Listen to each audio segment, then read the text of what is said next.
Я работаю на ГРЭС-1 порядка 35 лет.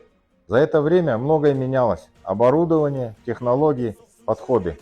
Но неизменным осталось одно – ответственность перед страной. Для такой большой страны, как Казахстан, важна прочная основа. Конституция – это такой же фундамент, как и наш производственный процесс. Мен энергетиктердің жаңа буынымын.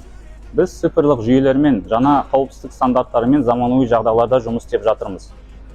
Біз үшін ел дамитын қағидаларды түсіну маңызды. Жаңа конституция бұл жаңару мен дамуға жасалған қадам.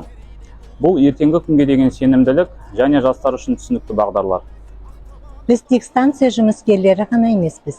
Біз ата-аналар, екібастұз тұрғындары, өз еліміздің азаматтарымыз, балаларымыздың қауіпсіз, тұрақты және дамушы Қазақстанда өмір сүргенін қалаймыз. Сондықтан да біз мемлекетті нығайтуға бағытталған өзгерістерді қолдаймыз.